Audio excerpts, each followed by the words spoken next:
Ruby Franke, mommy influencer, offered parenting advice on Instagram. Former YouTuber, very popular, arrested on 2 counts of aggravated child abuse. Here are more details. Ruby Franke got a pretty big following on the YouTube channel with a show called 8 Passengers, over 2 million subscribers, something like 2.3 million subscribers. It was about she and her husband and their tough, disciplined parenting style with their 6 children all living in Utah. Now, earlier this year, the show was pulled from YouTube with no explanation. But there were rumors and allegations of child abuse dating back to 2020.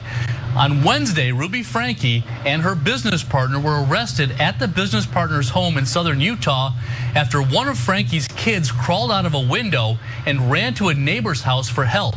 The child had duct tape around his ankles and wrists and was severely malnourished. The neighbor called the police. The child was taken to a hospital for treatment. When police arrived at the house, they found another minor inside, a girl who also showed signs of abuse. Like we said, just horrific. The videos on the channel covered parenting, homeschooling, topics by the couple who are members of the Church of Jesus Christ of Latter-day Saints. The press release had more, just again, really bad stuff here. Came out on Thursday. Santa Clara-Ivins Public Safety Department said that on August 30th, 2023, 10:50 a.m., a report came in to our dispatch center regarding a juvenile asking for help. The calling party stated the juvenile appeared to be emaciated, malnourished, with open wounds and duct tape around the extremities. The juvenile was asking for food and water. Variety with the reporting there. After obtaining a search warrant for the home in question, 4 children were taken into the care of the Department of Child and Family Services. According to the Santa Clara-Ivins Public Safety Department release, Ruby Franke and her business partner, Jody Hildebrandt, were arrested in connection with the incident. The release stated, due to the sensitive nature of the case, no additional information will be released at this time. Now, according to police, 2 of the children were in such a physical condition of malnourishment, they needed to be taken to the hospital. Ruby and Kevin Franke and the 8 Passengers channel have been at the center of controversy for a while for very strict parenting techniques. Some include taking away the children's food as punishment. It's pretty horrific. We have another video for you, but let's just weigh in now. I mean, who are we that we just take advice from people that clearly, not proven yet these allegations, but clearly we don't know you. You just have a show and now we're just married to what you say and advise us? Yeah, and look guys, this story is an excellent symbol of hypocrisy and what Sharon's talking about here. Like, be wary of people not only just giving you advice, and you look, even when we give you the news, even when we give you facts, we say double check. You should double check everyone because tons of people in media are not telling the truth at all. Make sure you got a couple of different sources, you're looking at everything. But on top of that, like I get a sense of judgment from these folks. And then it turns out, look at what they're doing behind the scenes, right? Beware of the moralizers. So they were homeschooling the kids. Oh, the schools aren't good enough. We're gonna homeschool the kids. We're gonna give them a real education, et cetera, et cetera. Meanwhile, kids are covered in duct tape. They were not just malnourished. They hadn't had liquids in a long time. I mean, water's too much to ask for your kids? Meanwhile, she's on tape like, hey, she's looking great and all that, and bragging about how great a parent she is. And not just coincidentally, she's making money off of being a great parent when her kids are locked up and have to escape from the house. I mean, her 20-year-old daughter said, thank God, that basically, I'm paraphrasing here, that she was caught and that she's gonna be brought to justice. It's just disgusting. Yeah, I saw the daughter's comments and it made me wonder what else was there, because they had been reporting their mom for years now, and Child Protective Services and the local police weren't doing anything. So I looked into what this person did beyond just having a YouTube channel, because I saw a story that said she ran a counseling enterprise. So I looked into their Instagram, which is still up. And like the last several posts are all about the dangers of people who are liars and manipulators and don't take mental health seriously. It's like, you're literally torturing children and you're lecturing other people on mental health and manipulation. Good Lord. People just, the whole like mommy blogger, like I'm capturing my kids on video and putting it on the internet for their entire lives. That whole genre of the creator economy just really rubs me the wrong way. And I feel very validated after reading this story.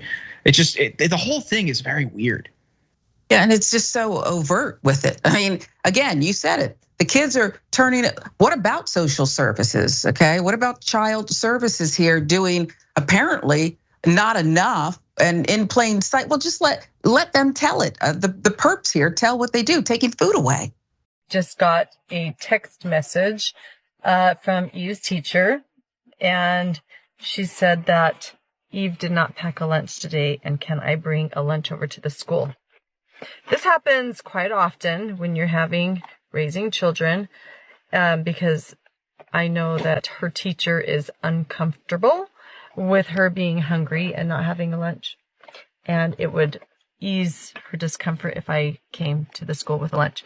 But I responded and just said, Eve is responsible for making her lunches in the morning, and she actually told me she did pack a lunch. So the natural outcome is she's just going to need to be hungry. And hopefully nobody gives her food and nobody steps in and gives her a lunch.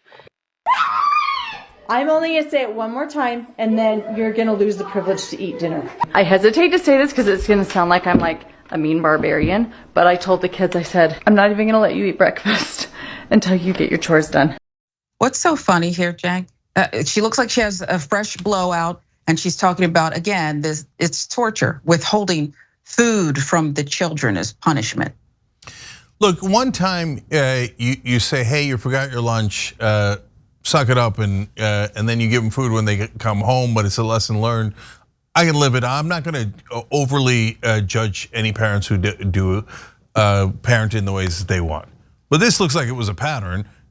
Live on air, we could tell it was a pattern even before she got caught. And it turns out that's how she punishes the kids. That's what it looks like. That's the allegations. And even making sure that they don't even have any liquids. I mean, it's just monstrous. And she looks like she's in great shape. She's got a nice house. She's got nice outfits, nice everything. Meanwhile, the kids are starving and escaping from the house to get help from neighbors. I just, look, my overwhelming reaction to this story is I loathe moralizers and judgers. And I, in your own personal life too, if you ever see anybody who's always like, they did that wrong and they did that wrong and I'm better than them and I'm gonna judge them, right? 9 out of 10 times minimum, they're the ones doing all that stuff that they're judging other people for. And so she's rubs me the wrong way in every imaginable way. If these stories and allegations are true, she should homeschool herself inside a prison cell. Well, I couldn't agree more. There's something else though that haunts me. And I know, again, not proving these allegations, but when children speak out as her kids are doing, I tend to perk up. And I want to hear what they have to say because they deserve to have a voice here. But it's just the way she laughs and turns her kids, it seems like, into this enterprise. Like she doesn't even like children, maybe even hates children. That's just what I'm feeling, which of course is not, the final say when you're supposed to be a journalist. But I'm telling you, the vibe I get from this lady is she could care less about these human beings that she helped create. It's Sharon, mind-boggling. I'm gonna jump in. As a parent, I got that same exact spidey sense. Yeah. And so look, it's not for us to figure that out. It's for the court system to figure out what she actually did. We're just sharing the sense that we got from it. And she gave me huge, these kids are annoying me. Why do I have to deal with them vibe? Then why'd you have 6 of them, right? And then you want to capitalize off of them, but then treat them like dirt. Just everything about her drives me crazy. Yeah, I got like narcissistic vibes from her. She wanted the aesthetic of a big, happy family, but didn't want to engage with any of the substance. And somebody who is never having kids, I can see just from other people having them, it looks like a lot of work, and she just didn't want to engage with that. But the fixing the hair, the like making sure her angles were good while talking about starving her children is just like so sociopathic. I can't really process it. But overall, it just seemed like a very narcissistic person, which made the mental health, the manipulators, the liars, like the warnings on her Instagram even funnier, because those are all narcissistic traits. So maybe she's speaking from experience. Thanks for watching the Young Turks, really appreciate it. Another way to show support is through YouTube memberships. You'll get to interact with us more. There's live chat emojis, badges. You've got emojis of me, Anna, John, JR. So those are super fun. But you also get playback of our exclusive member-only shows and specials right after they air. So all of that, all you gotta do is click that join button right underneath the video. Thank you.